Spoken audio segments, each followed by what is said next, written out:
नमस्कार, बातें यूपी की में आपका स्वागत है और मैं दीप्ति हाजिर हूं उत्तर प्रदेश से जुड़ी दिन भर की 10 बड़ी खबरों के साथ। शुरुआत करते हैं पहली खबर से। अनुच्छेद 21 के मुताबिक किसी भी वयस्क को अपने पसंद की शादी करने और अपने पसंद के व्यक्ति के साथ रहने का अधिकार है। यह टिप्पणी इलाहाबाद हाई कोर्ट ने की है। न्यायमूर्ति जे मुनीर और न्यायमूर्ति अरुण कुमार सिंह देशवाल की पीठ ने एक मामले की सुनवाई करते हुए ये टिप्पणी की है। बता दें, भारतीय संविधान का अनुच्छेद 21 कहता है कि किसी भी व्यक्ति को विधि द्वारा स्थापित प्रक्रिया के अलावा उसके जीवन और निजी स्वतंत्रता के अधिकार से वंचित नहीं किया जा सकता है। लोकसभा चुनाव में उम्मीद से खराब प्रदर्शन के बाद उत्तर प्रदेश सरकार एक्शन मोड में आ गई है। मुख्यमंत्री योगी आदित्यनाथ ने भर्ती आयोगों के अध्यक्ष समेत दूसरे अधिकारियों से रिक्त पदों को भरे जाने के संबंध में निर्देश दिया है।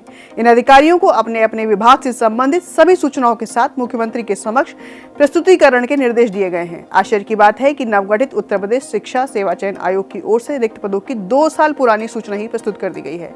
हालांकि मुख्यमंत्री की तरफ से जल्द सारी भर्तियों को पूरा करने का आदेश जारी किया गया है। केंद्रीय वित्त मंत्रालय के डिपार्टमेंट ऑफ फाइनेंशियल सर्विसेज की ओर से जारी ताजा आंकड़ों के अनुसार प्रधानमंत्री जनधन योजना में खाता खुलवाने में यूपी शीर्ष पर है।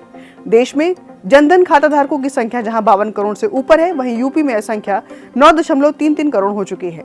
राज्यों के स्तर पर यह सर्वाधिक संख्या है। ध्यान देने वाली बात यह है कि इसमें भी लगभग 5 करोड़ जनधन खाता धारक महिलाएं हैं। बता दें कि जनधन खाते के तहत आपके सक्रिय रुपए डेबिट कार्ड पर दुर्घटना बीमा का फायदा मिलता है। इसमें 2 लाख रुपए का लाइफ कवर और 2 लाख रुपए का एक्सीडेंटल कवर मिलता है।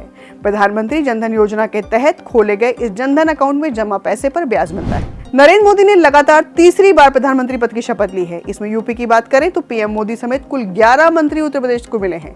राजनाथ सिंह और हरदीप सिंह पुरी कैबिनेट मंत्री, आरएलडी चीफ जयंत चौधरी, पीलीभीत सांसद जितिन प्रसाद, महाराजगंज एमपी पंकज चौधरी, मिर्जापुर सांसद अनुप्रिया पटेल, आगरा सांसद एसपी सिंह बघेल, गोंडा सांसद कीर्तिवर्धन सिंह, राज्यसभा सांसद बीएल वर्मा और बांसगांव सांसद कमलेश पासवान ने राज्यमंत्री पद की शपथ ली है। उत्तर प्रदेश पावर कॉर्पोरेशन की तरफ से नए बिजली कनेक्शन की दरों के लिए नियामक आयोग में संशोधित कास्ट डाटा बुक का प्रस्ताव दाखिल किया गया है। इसके तहत अब गरीब ग्रामीणों को भी नया कनेक्शन लेने के लिए 44% से ज्यादा का भुगतान करना होगा। इसी प्रकार उद्योगों की दरों में भी 50 से 100% से ज्यादा तक की वृद्धि प्रस्तावित है। हालांकि उपभोक्ता परिषद ने इस ऐलान का विरोध किया है। प्रदेश में बीते 4 वर्षों से बिजली दर नहीं बढ़ी है। काशी दुनिया का इकलौता शहर है जहां 11 नदियों के 5 संगम हैं। इनमें गंगा के अलावा यमुना, सरस्वती, किरणा, धूतपापा, असी, वरुणा, कालगंगा, मंदाकिनी और गोदावरी आदि नदियां शामिल हैं। काशी की नदियों को लेकर आनंद कानन काशी ढूंढे की टीम ने शोध किया। इससे पता चला कि 11 नदियों के 5 संगम गंगा के तट पर ही हैं। स्कंद पुराण, काशी खंड और शिव पुराण के अनुसार 80 से राजघाट के बीच इन सभी नदियों का संगम होता है। नौतपा से शुरू हुई गर्मी कम होने का नाम नहीं ले रही है। 44.6 डिग्री सेल्सियस तापमान के साथ 9 जून को कानपुर प्रदेश में दूसरे स्थान पर रहा। इतना ही नहीं, तापमान वाराणसी का भी रहा। वही प्रयागराज प्रदेश में सबसे गर्म शहर रहा। यहाँ तापमान 45 डिग्री के ऊपर है।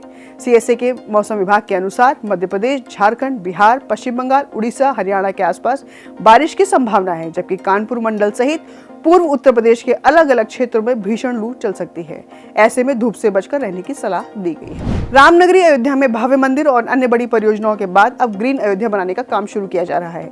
इसके लिए ग्रीन फंड बनाने की पहल की गई है, जिसके तहत पौधारोपण कर ग्रीन अयोध्या विकसित की जाएगी। इसमें आम लोग और संस्थाएं भी दान कर सकती हैं। अयोध्या के नवनिर्माण कार्य के लिए काटे गए पेड़ों की जगह वन विभाग ने 38 लाख से ज्यादा पेड़ पौधे लगाने का एक्शन प्लान तैयार किया है। आने वाले दिनों में दर्शनार्थी हरियाली ज्यादा होने से सुकून महसूस कर सकेंगे। उत्तर प्रदेश में कई सीवेज ट्रीटमेंट प्लांट प्रदूषण नियंत्रण बोर्ड और राष्ट्रीय स्वच्छ गंगा मिशन द्वारा निर्धारित मानकों को पूरा करने में विफल रहे हैं। यूपी प्रदूषण नियंत्रण बोर्ड ने प्रदेश के ट्रीटमेंट प्लांट की जो रिपोर्ट शासन के रास्ते national mission for clean Ganga को भेजी है, उसमें कई ट्रीटमेंट प्लांट मानकों के हिसाब से अवशिष्ट पानी का शोधन नहीं कर पा रहे हैं। चिंता की बात यह है कि इससे सीधे तौर पर गंगा और यमुना जैसी नदियों के पानी की गुणवत्ता प्रभावित हो रही है। बता दें कि सीवेज ट्रीटमेंट प्लांटों की कार्यक्षमता जानने के लिए यूपी प्रदूषण नियंत्रण बोर्ड ट्रीट किए हुए पानी की लैब में जांच कराता है। लैब रिपोर्ट बता देती है कि जल शोधन मानकों के अनुरूप है या नहीं है।